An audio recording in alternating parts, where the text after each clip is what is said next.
Hi everybody, my name is Lance Smith and this video is for social media attorney law firms.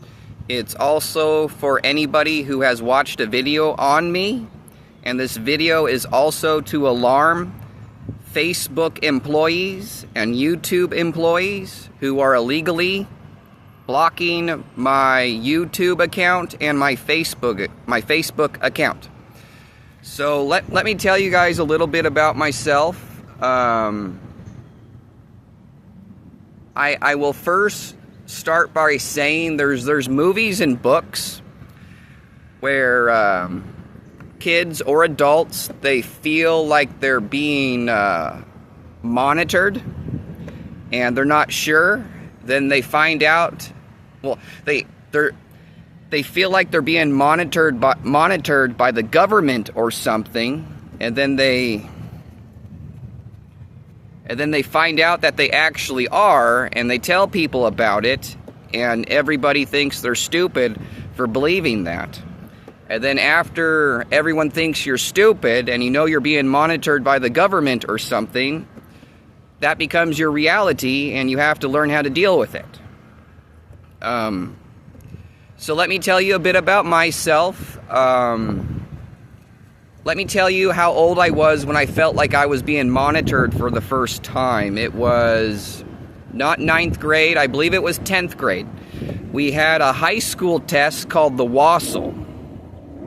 And, you know, I was always very smart in grade school. My grades didn't show it, but my tests did, and my function level test did. Function level test. It was funny. In the entire nation, I'm scoring the top 10% in the entire nation in functioning. Okay. So I mean, there's 1 million people. I'm at the top. What would that be? 10%, the top 100,000. So there's 900,000 kids below me. I'm in the top 100,000. That was my entire life. Okay, so in the 10th grade, we had to take these WASL tests. Some of them were very, very, very difficult. In the 10th grade, we all took the writing WASL test. I believe how the test worked was we were going to take it, this one piece of writing.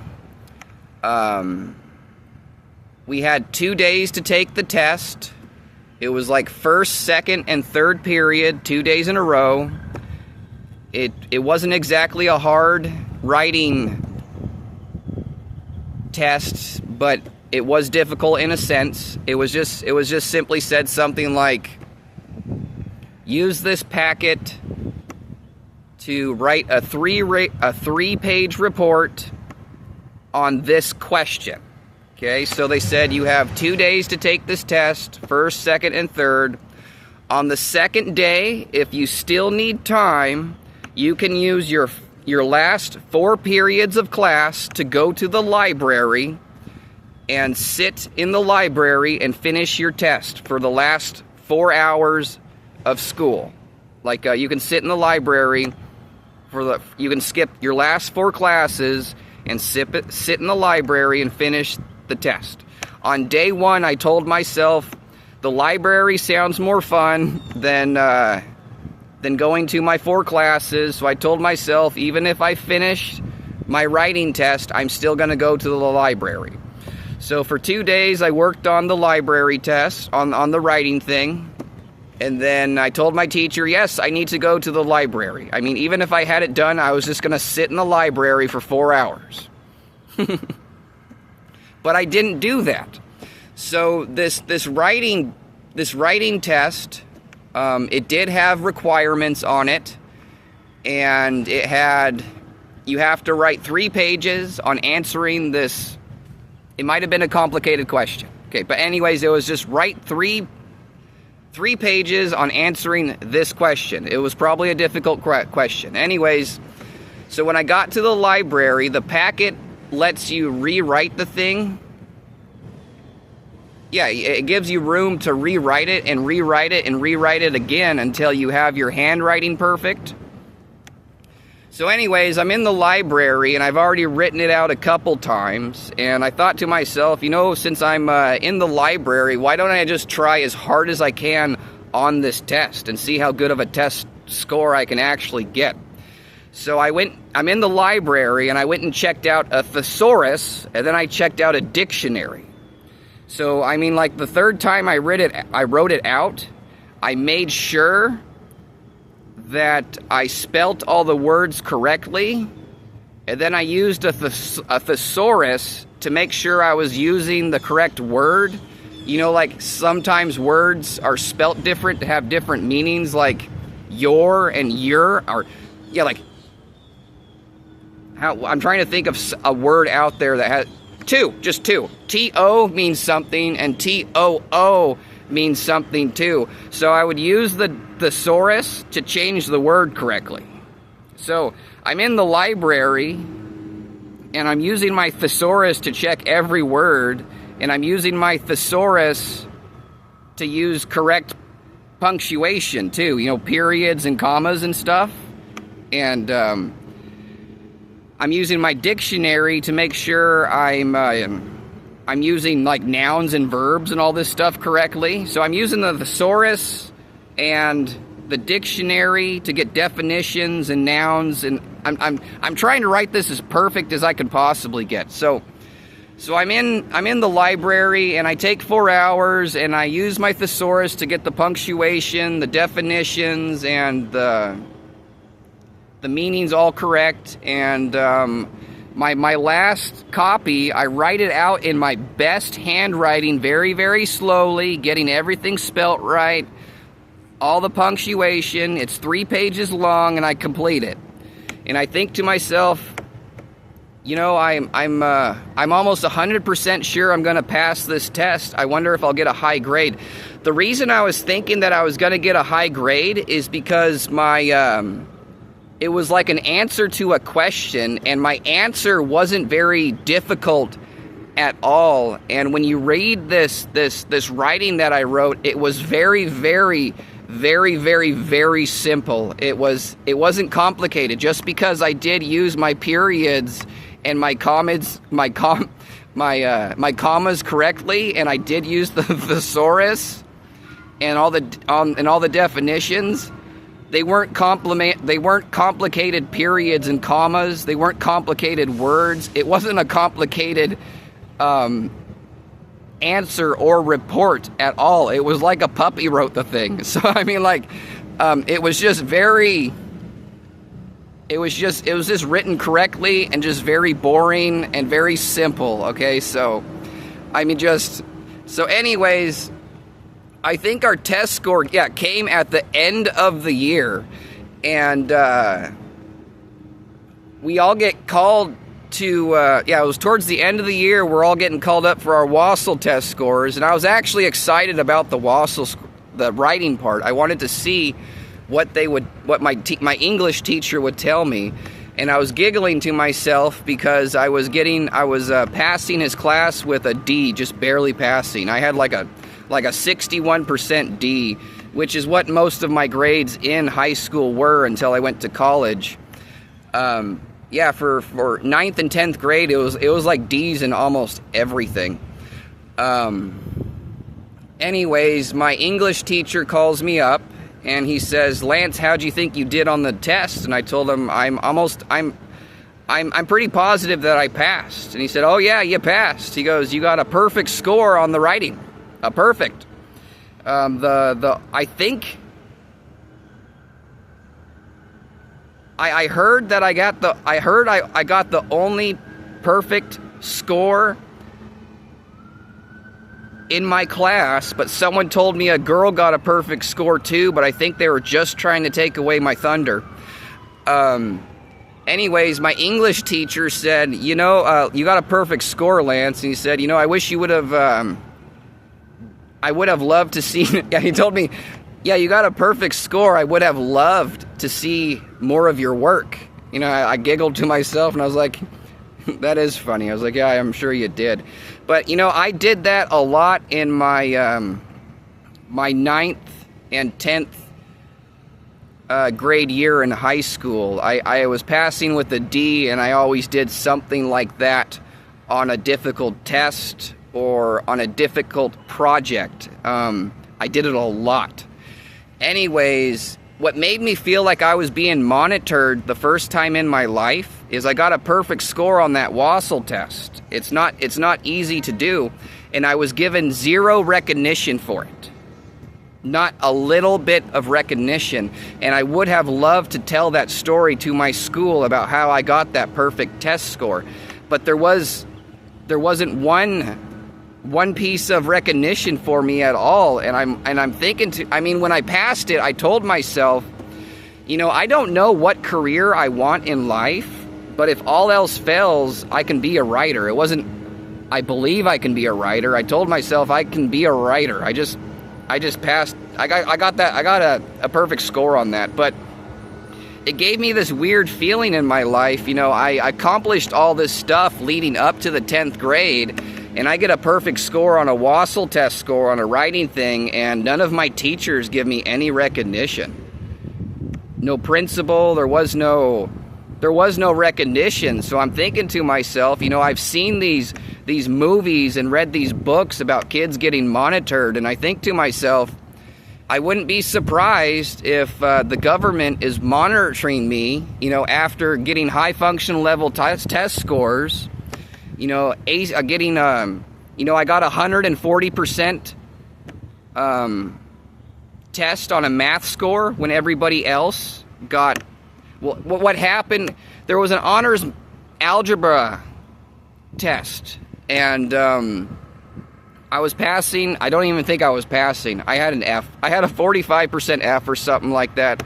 A test came along in honors algebra in the 9th grade. Okay, one test, everybody got D's and F's, and I got like a 95% A. Everybody else got D's and F's. I got a 95% A. So the teacher, to save the 4.0 students from not getting, to keep their 4.0, he graded on a curve. So I got like 140% on the test. So I did stuff like that in my 9th and 10th grade a lot. It's all over the place. So 10th grade comes along, I get no recognition. I've been on the function level test my entire life. You know, in elementary school, only 6 kids get to use the laptop when the other 30 are doing typewriters, and I got to use the laptop. So, I mean, at 10th grade, I'm going, I'm not going to be surprised if I'm being monitored by the government or something like that, okay? And I moved on with my life. And, you know, I said I didn't get D's in college. I did get accepted into Running Start. That was something. Maybe the WASL was 9th grade. This is funny about me. Yes, in 9th grade. The WASL must have been in 9th grade. Okay. In fact, I don't even believe I passed. Yeah, I didn't. I got an F in writing. I got an F in English class, and I got a perfect score on the writing. So in 10th grade, they put me in freshman English class again with my little sister. And I hate my little sister. So I went to my freshman English class like 3 times. After that, every day, my English class came along. I would jump in my 77 Chevy pickup truck, and I would do one of 2 things. I would drive to the river and go fishing, or I would go to the Frisbee golf course and play Frisbee golf by myself. Okay, because I am not going to sit in a classroom with my little sister, I tell you what. So at the end of the year, okay, that was 10th grade. So at the end of the year, I was called into the office and said, Lance, you have 60 missed classes. so we're putting you on academic probation next year. And I was like, okay, that works for me as long as I'm not in a class with my little sister. That summer, I took a test for running start, and I passed into it. And so my high school classes were all at CBC, Columbia Basin College. And I didn't have to go to academic probation because I'm in college now for 11th and 12th grade. So I got mostly D's in 9th and 12th grade with a few F's. How do you guys think I did in college? I completed 2 years of college, and I got F's in every single class except for golf. I took the golf class and I got an A-. I need to work on my putting. You know, I got the drive down. Well, I need to work on the drive a little bit. Okay, I got the chipping down. I'm terrible at putting, but I can do a decent drive. You know, and I mean, if you look at all my grades in high school, I tell everybody golf is my calling in life. You know, I flunked everything, but I got an A- in that one. So, where was I going with this? My F's. Some of them were funny, like, oh, I completed all classes but my psychology class. Day 1 in psychology really pissed me off, and I just stopped going to the class. Day 1, our teacher walks up, and his opening teaching was this. He goes, "Did you guys know that the cavemen all liked the smell of poop? They enjoyed the smell of human feces." I was like, this is psychology, huh? This man's trying to tell me that the cavemen, the first humans, they enjoyed the smell of poop. They like human feces. I was like, I don't want to know what psychology is. And I didn't go to one more class after that. So, I mean, like, I was just in shock. I was like, I thought, I'm using the common sense in my life. I'm in my mind. I'm like, nope, no way in hell. There is no human out there that enjoys the smell of poop. I am not going to listen to a teacher who preaches this shit. I mean, like, what is this all about? So, I mean, I did get F's in all my classes, super enjoyed advertisement, and I hated history my entire life, but my history teacher in college was awesome. I loved listening to this guy, and it wasn't a 30-person classroom, it was a 90-person classroom, and I understand why. This guy it was cool, it was fun, you did learn something, and I was getting like it was like a 2% F in this class. We had this test one time where he just said, I want you guys to, you know, write a 2-page report on everything you've learned in the last month. So I'm sitting there, and, you know, history is very, very complicated to me. I really don't understand much about it at all. And a lot of people act like they understand everything about it. Me? I try to grasp it, but I'm just like, I don't know what that was. I read something, and I can't tell you the meaning of it at all. I mean, I can say, you know, that happened because they did this, but I don't understand the rest of it. So, I mean, I'm taking this test, and I try to answer it as hard as I can using the hour classroom, and I wrote like 2 sentences, and I turned it in. So, when he was returning that test, he was passing out the 90 tests back, he gave me mine and said, Lance, stay after class. And I said, okay. And everybody left, and I'm sitting there, and he goes, hey, Lance, I'm not kidding. He goes, you get it better than anyone. And he goes, to be honest with you, I don't think you're going to pass my class, even if you turn in all your homework and ace everything from this point on, because you have a 2% F in my class right now. But I hope you try, and I hope you get a D or an A or something. He goes, And even if you don't pass my class, I really appreciate you coming. It's really nice to see you in my class. And it was a wonderful moment for me, you know, because he appreciated me as a person and I appreciated him as a person. He was a really, really wonderful teacher. And again, I don't know where I'm going with that. Okay, let's snap back to I'm trying to reach out to social media, attorney law firms, people that have seen my videos, and I want to alarm Facebook employees and YouTube employees that are illegally blocking my social media accounts. So I was aware of this about 10 years ago. I made a fun Snapchat avatar. It took me a long time to make. I put a lot of time in on the face, on the body, on the entire thing, the hair, the clothes. I think my hair was dyed purple and black and it was long, so I dyed the hair purple and black and I made a fun Snapchat avatar.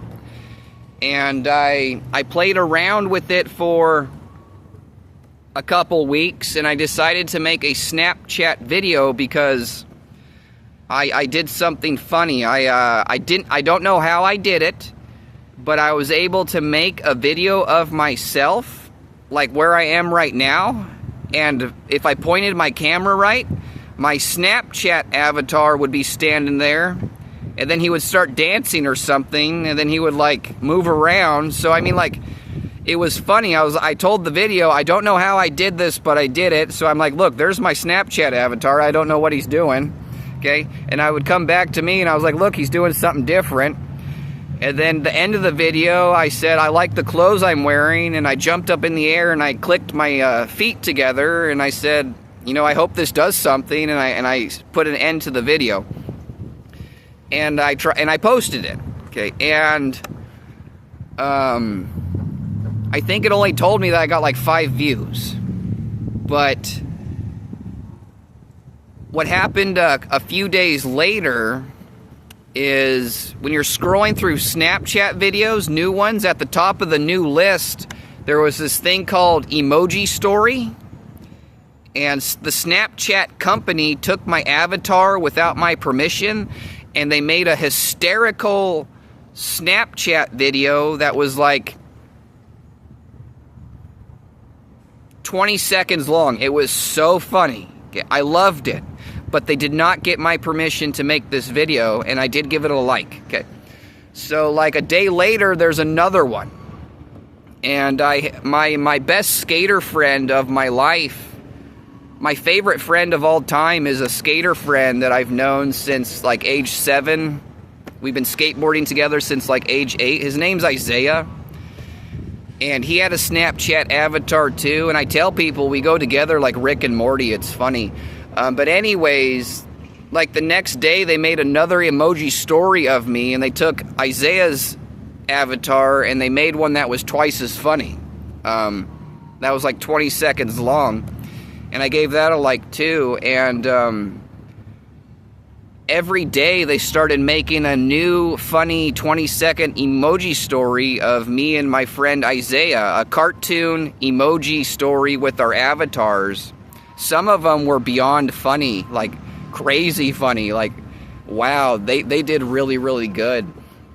And I even texted Isaiah saying, you know, through Snapchat, I told Isaiah, have you seen the Snapchat videos that Snapchat is making of us? And he would check his Snapchat and he would say, I don't know what you're talking about, Lance. No, I don't. So, and I kind of knew what was going on. I was like, so is Snapchat messing with me? I was like, I think these are getting views from Snapchat and they must be generating money or something, and I should be getting some kind of endorsement check for this. me and Isaiah should be getting an endorsement check for this, because they're making a new one every day.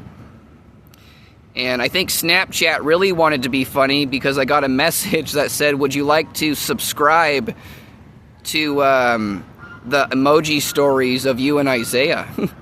I said, yes, I will subscribe to this. Okay, to make sure I get these every day. And, you know, I want to tell you guys the funniest Snapchat emoji story that they made with mine and Isaiah's avatars. It was extremely funny. So they're cartoon stories, and it's my cartoon avatar and Isaiah's cartoon avatar. And we talk to each other and say, let's go pick wild mushrooms to eat, you know, or put on a salad or something like that. So it shows us finding mushrooms, you know, and I go, this is, you know, the button mushroom, and Isaiah goes, I found one too, this is a shiitake, and then I find one too, and I go, and this one's this, and then it shows a grocery store clerk saying, are you guys ready to check out and pay for those mushrooms? And me and Isaiah look at each other and we go, yeah, we can pay for the mushrooms now. It was crazy funny, because you think that we're in the woods finding wild mushrooms, and then it like zooms out and it shows us in a grocery store shopping for mushrooms, and the clerk's like, hi, did you guys want to pay for those now? It was really, really funny, and I do give Snapchat props for that, but they should have done it,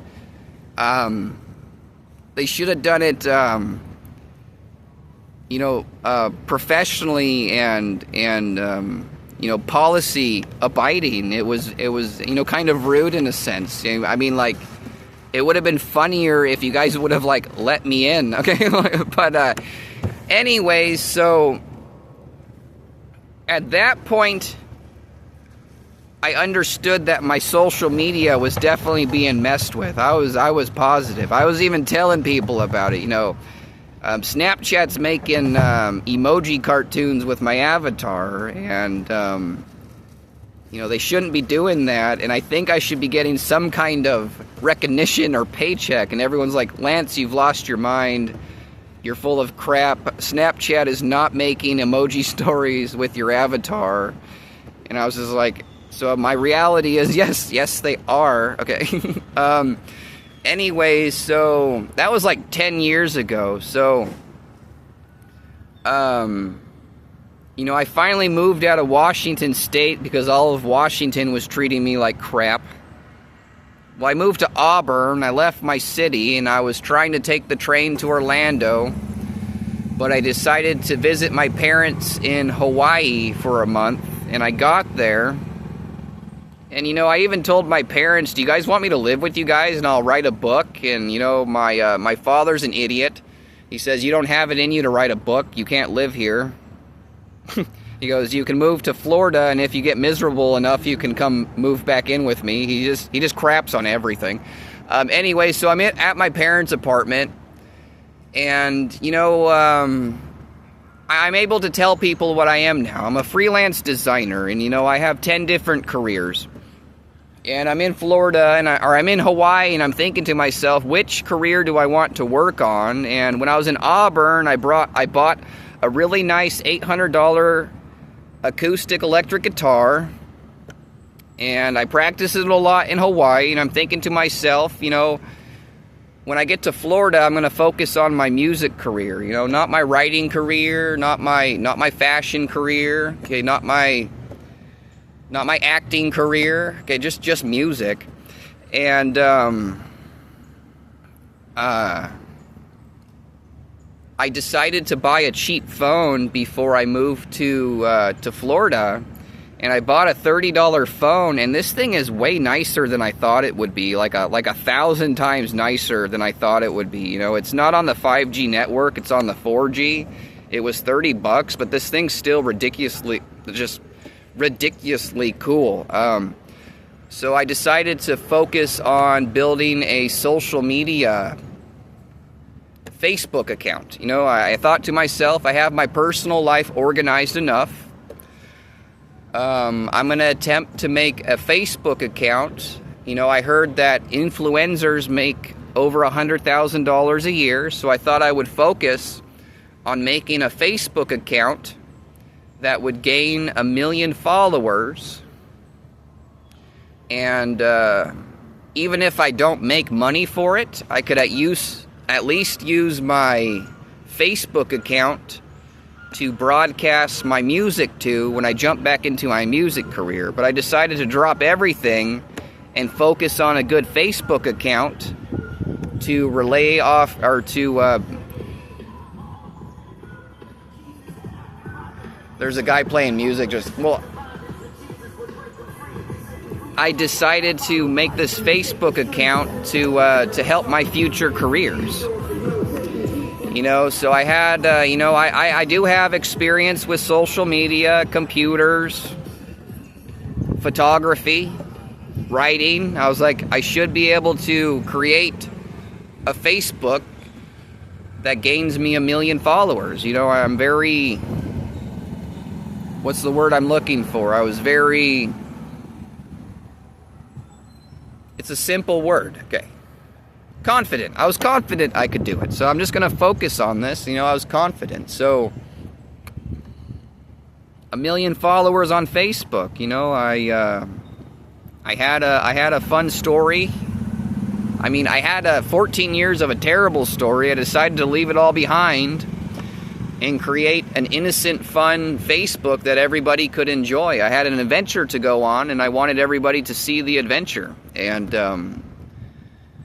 so I decided to attempt. Let's get 1 million. Let's get 1 million followers, 1 million views, and it kind of worked.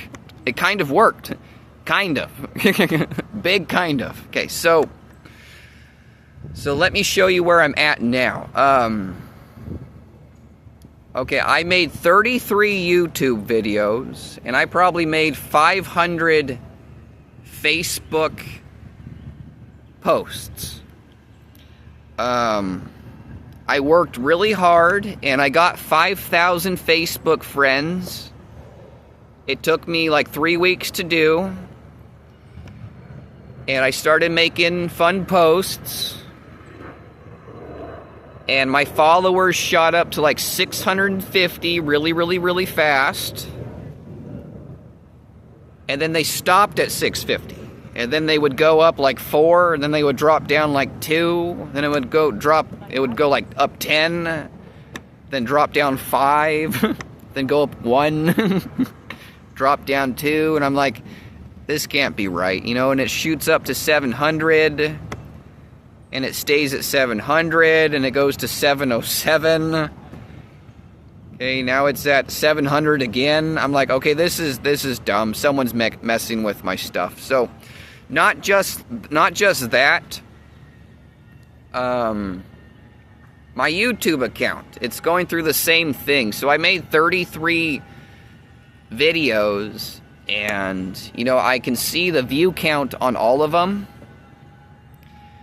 Out of 33 videos, one of the dumbest videos I made got the highest amount of views. In like 1 hour, I made this really stupid, funny video about spirit fingers, and in about an hour, it got 1,500 views. Okay, my other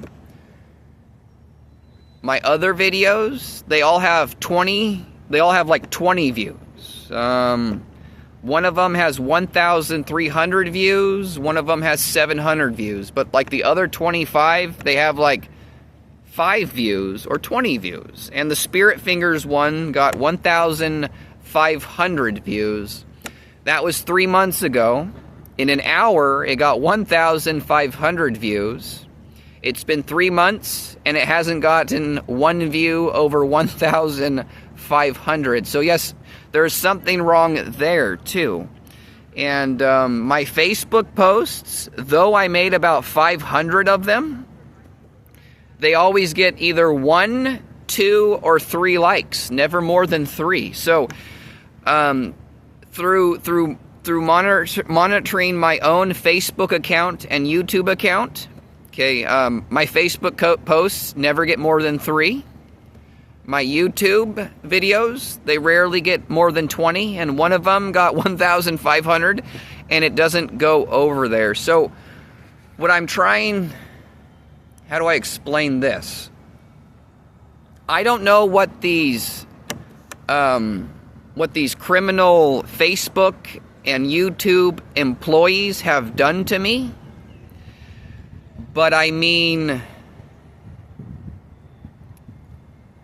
I think well, here's another thing that I did know. I went to Disney Springs to take some fun pictures, because Disney Springs, it doesn't cost, it's a huge theme park that doesn't cost any money to get into. So I thought I would take fun pictures of the theme park to make fun Facebook posts. And when I got to Disney Springs, when I opened Facebook, it flashed me a graph saying that I have hundreds of thousands of followers, and that my posts, a lot of them get millions of views and millions of likes. I saw the graph for about 20 seconds and then it disappeared. And I was beyond pissed.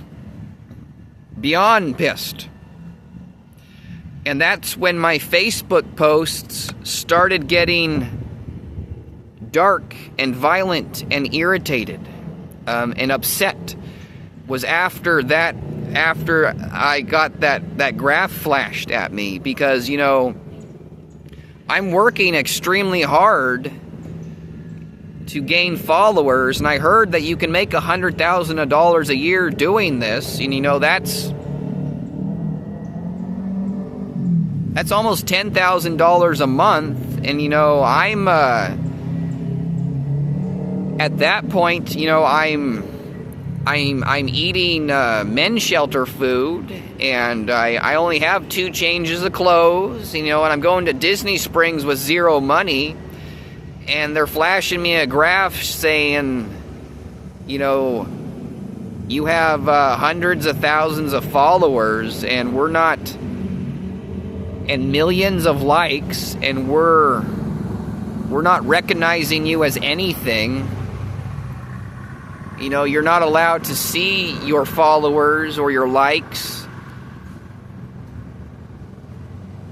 You know, we're not, you know, they're not giving me a paycheck, let alone they're not even showing me who my followers are.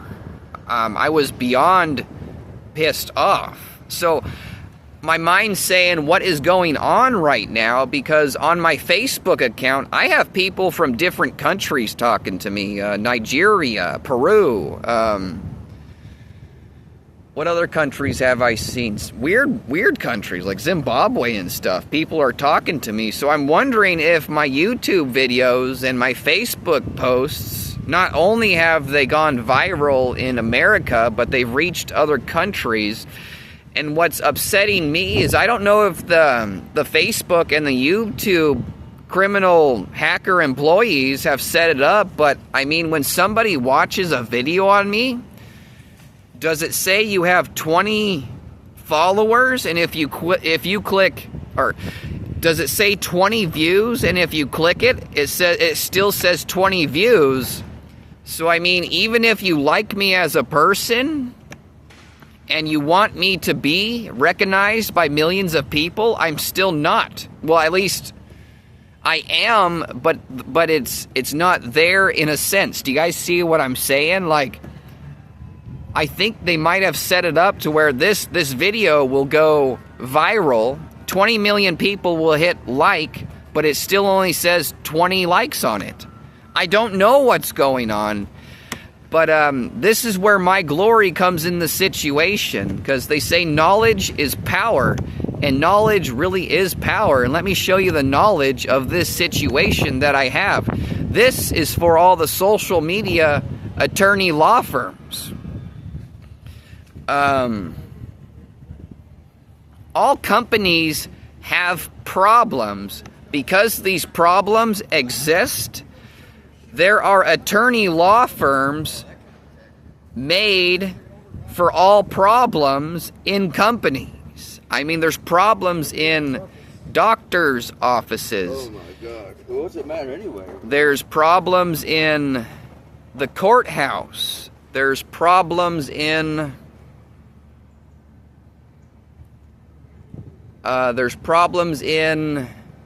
colleges, in schools. There's problems in grocery stores. There's problems in everything. And law school is a big school because there's law firm attorneys for all problems in life, including social media. There are social media attorney law firms, and I'm dealing with an extreme social media attorney problem, and I know how to handle it. What you do is you go into a law firm, and there's two ways to get an attorney to help you. You either show them the evidence on your case, and that's enough to get them to help you, or you pay them the amount that they require, that they demand, and then they'll help you. So, I mean, I'm a smart person. You know, I wanted to work on my music career, and I would like to do that now. I wouldn't mind acting in a movie even, but I'm not even thinking about that at all. I want a really, really organized and fun and clean Facebook and YouTube account is what I want. And, you know, I have a good resume. I'm a freelance designer. So, I mean, what I'm going to do is I'm going to go get a full-time job and save up money for a couple years. And all the money that I save up, I'm going to go put in front of a social media attorney law firm, and I'm going to show them my evidence. And that's not just the only thing that I'm going to do. You know, people think I'm stupid for this, but I have my own knowledge and wisdom. People don't think this is wise, but some people do, and I'm really going to do this. When I lawsuit Facebook and YouTube, I mean, what I want to do is both companies, I want to lawsuit for $5 billion apiece. So the lawsuit might come out to just $1 million, but I'm going to attempt for $5 billion. Okay. Not just that, the attorneys and all the law officials that help me lawsuit Facebook and YouTube, I'm not going to keep any of the money for myself. I'm going to give it all back to them. All of it. The only thing that I want out of it is a big house, a new truck, a new car, and enough money to pay for bills and progress my own careers. So, I mean, that's only going to be, you know, it might just be like $500,000, or it might just be like $2 million. You know, you guys see what I'm saying? So the idea is like, the lawsuit comes out to $5 million. I just want $500,000 for a house, a truck, a car, and some food. You guys keep the rest. So, I mean, if the lawsuit comes out to $3 billion, you know, I still only want, you know, $2 million, okay, for the big house, the truck, the car, because after I win my lawsuit, I'm not going to stop working in life. You know, I'm going to continue working and then enjoying free time and taking vacations like everybody else does. But I'm a freelance designer. I have 10 different careers, so I can afford to give my lawsuit money to social media attorneys that help me. And some people think I'm stupid for giving the lawsuit away. Other people think I'm very smart for doing it. This is my knowledge and my wisdom in the situation. So, I mean, I might come up with enough money tomorrow to lawsuit Facebook and YouTube. It might take 2 years from now. I actually have enough evidence to make it happen without the money, but I feel like it's going to go smoother if I show up with the money first. So, I mean, I thought it out. I was like, I could show up right now, or I could show up with a big chunk of change. You know, here's $50,000 to get you guys started. And I'm gonna work with you guys, you know, and yeah. So that's, and you know, Snapchat did it to me too. But I'm going to make an offer to Snapchat. You know, I'm going to go to a Snapchat headquarters, and you guys are going to help me fix my Snapchat past. And you guys are going to work with me and help create an organized, clean Snapchat account with me. If you guys disagree, then I'm going to lawsuit you guys for $5 billion too. YouTube and Facebook aren't lucky like you guys are. I'm going to attempt a $5 billion lawsuit on both of you guys. So the employee who's in charge of illegally blocking and hacking my account, you guys should just put him in jail right now. Like right now, because he just wrecked your guys' Christmas bonus. Okay, I'm not going to forgive your guys' companies at all because you guys chose to listen to some kind of CEO director who thinks he's in control of the situation, and he's not at all. How these attorney law firms, when they have enough, all they need is enough evidence to make probable cause to make a court hearing happen. Just a court hearing. That doesn't mean anybody's getting in trouble, but if I have evidence to cause probable cause for a court hearing, the attorneys by law make it happen. So the attorney will make a legal document and they'll mail it to Facebook saying the CEO of Facebook has been subpoenaed to court on this date. If he doesn't show up, he has a warrant out for his arrest. And the cops are going to slap handcuffs on him and put him in jail because he didn't show up to the court hearing. Yeah, so you guys thought you were being smart and you weren't. You guys all listened to a false prophet idiot moron. And, you know, I had a clean, innocent Facebook. And I was just trying to, you know, work on my own music career, acting career, writing career. You guys get it? A painting career. Like, you know, I make a song on the radio and I can broadcast it to my 1 million followers on Facebook. I make a canvas painting. I can sell it to my $1 million or my 1 million followers on Facebook. You guys get the idea? I decided to make an innocent, fun Facebook to work with my followers on. I don't know what you guys had planned. And it all just backfired on you guys, didn't it? Isn't that something? Yeah, and, you know, I guess I'll try to, you know, for the sake of my followers' sake, I'll try to leave this on a decent note. You know, we all have our own story, and I bet you guys will appreciate this about me. When I was growing up, a lot of people dream of being an actor, and I didn't at all. And let me tell you guys why. In most good movies, you know, there's the good guy, you know, it's got, you know, it's a 2-hour action movie or whatever, you know, chick flick, it doesn't matter. You know, at the end of the movie, the good guy gets the hot girl and he gives her a kiss.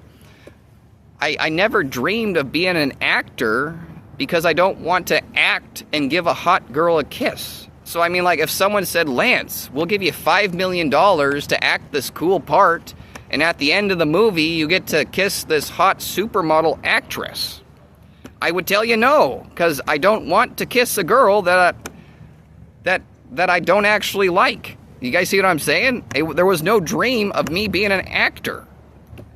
I mean, hot girls act in a movie, and they think because they act in the movie and they give a guy a kiss at the end of it that everybody wants to be with them. Not everybody. I don't. I just watched you kiss another guy in a movie. I don't care if you got paid $5 million and 20 million people watched the movie. Okay, I don't want to be with you now. That was my aspect on acting my entire life. So, I mean, at this point, if someone wants me to act in a movie, I'm going to tell them, you know, I'm not going to kiss anybody in the movie. I'm also going to tell them I'm not going to act in a movie that has rated R sexual content, and I'm not going to act in a movie that supports gay people or bisexuals. If this upsets you, then I'm leaving right now. And if this upsets all movie directors. I'm never going to act in a movie. And my music dreams were even different than most people. Some people would love to just put on a concert and be that rock star. That was never me. My dream was I want to make an acoustic guitar song that everybody listens to on the radio. I never dreamed of the concert. I don't even dream about making the music video. I think it would just be cool to have one acoustic song on the radio that everyone can hear. So I mean, like, 14 years of, well, I grew up with an abusive dad, so my life sucked. I'm a good person with a tragic story. And it got more tragic. At age 22, I'm wind up with a criminal judge, and for 14 years, I get tortured by criminal judges and psychiatric doctors. I'm not mental, and they're injecting me with painful needles. I have an extremely tragic life. I'm a good guy with a tragic story, but I still love to meet good people that don't have a tragic story, I love meeting good people that have a perfect story. It's wonderful to me.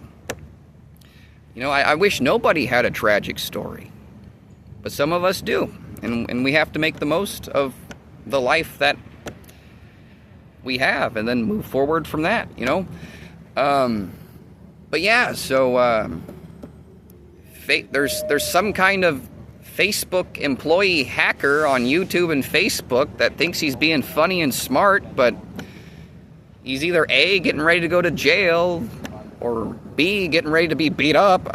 Because his plan didn't work. Okay. And his company's losing a ton of money, so his entire staff of coworkers are going to be extremely upset because I'm not going to be nice to Facebook or YouTube. Okay? I'm going to lawsuit your guys' money, and then you guys are going to make sure you never mess with my accounts ever again. If you guys want to kick me off YouTube and Facebook, be my guest. I will have to give my services to other social media companies because Facebook and YouTube aren't the only two social media companies out there. Heck, maybe I'll make my own social media company. I have a good name. Yeah, I will do that. Yeah, if you guys don't work with me, I'm going to start my own social media company. It's going to be like, it'll be 3 in 1. It'll be like a Facebook, YouTube, Snapchat social media company. That way no one can mess with my stuff ever again. But yeah, these the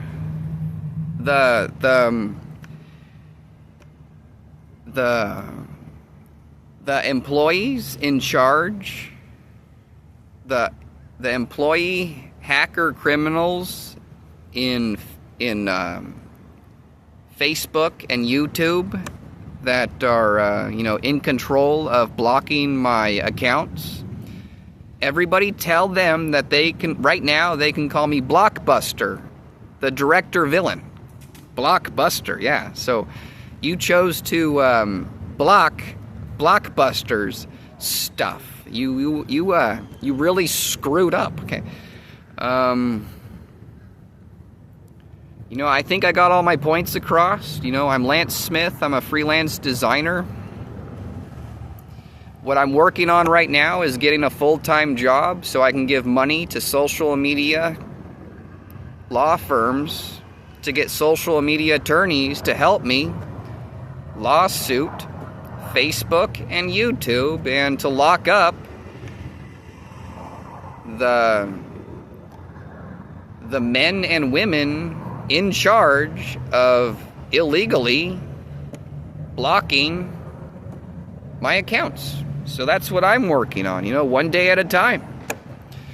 I really wish I didn't have to make all those dark, violent Facebook posts, but it really lit my fire when I'm at Disney Springs and they say you have millions of viewers and you're not allowed to use all your social media stuff. You're not allowed to know who you're talking to, and you're not allowed to have a paycheck that you can use to take yourself out to eat and buy some new clothes and go watch a movie and, you know, go watch a movie and buy popcorn and a soda. It's really irritating. You know, I worked hard on everything that I did in life, and you know, I'm gonna make a better video on what working does when you have no money, that everybody will really appreciate it. If you work and you don't make money, you are making something that is just as valuable as money. It's just as valuable as money. You just get your paycheck later in life, if that makes sense. Yes. Okay.